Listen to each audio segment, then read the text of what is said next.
What are your thoughts when you see this person? Did you automatically make connections that this guy is someone you would not want to hang around? What about him? A nice young man? Research has found that it only takes a fraction of a second to form a first impression. In this video, we will dive deeper into the behind the scenes of a natural impression, share tips to have a solid first impression, and show you interesting ways to even change one. If you've ever seen Jerry Maguire, starring Tom Cruise and Renee Zellweger, you may have heard the phrase, "You had me at hello." When this famous line is used in the movie, it was not the first time they had seen or met each other. In the scene, Tom Cruise had gone to convince Renee that they should be together, and so he starts giving her this whole spiel, but she interrupts and says, "You had me at hello." In the context of the movie, this line means that he didn't need to convince her because at hello, she had already been convinced. Now let's look at this in a first impression basis.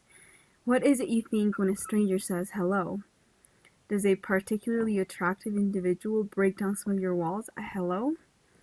Or do you build new ones when approached by an eerie being? In a study done by psychologist Phil McCallar, several people were recorded saying the word hello. He then had others listen to the recording and rate the voice on different personality traits. A major part of the participants came to the same conclusion about each personality. When certain pitches of the voice hit, the brain considered a specific trait. For example, if the voice drops at the end of the word hello, they were rated as trustworthy. So the brain develops lasting impressions even when you have never even seen an individual in the flesh. Let's be scientists for a minute and look at the brain's activity when you are forming a first impression. There are two major divisions of the brain generating an initial reaction. The amygdala is a part of the brain that receives information from all of the senses, moderating and controlling our motivations. It is a section of the brain telling us where to go and why or why not to go there.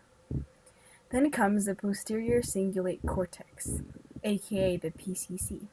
The PCC is part of the limbic system involved with the processing and forming of emotions, and also plays a big role in composing your memory. A first impression is born when the amygdala and the PCC work together. One of the many New Year's resolutions I have heard is to try and not judge people so quick. But let's be real.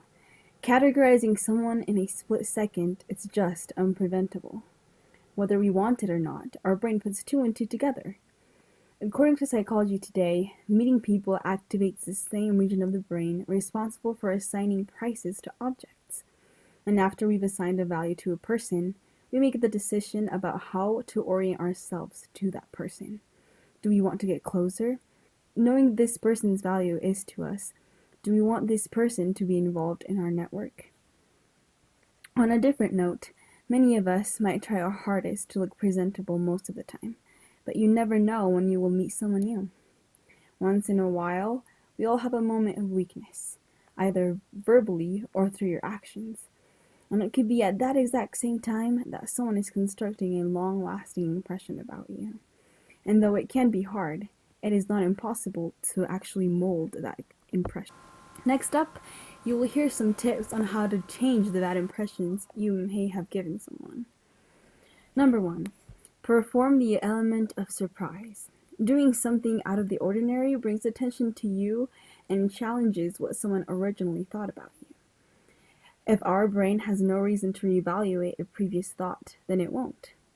Number 2. Make up over time. Whatever behavior it is you want to make known, do it constantly and try hard to do well at it. For example, say that in the first few weeks of school you were extremely busy and did not do well on, or didn't do at all, some projects and assignments. Your classmates and your professor may think you as lazy and unorganized.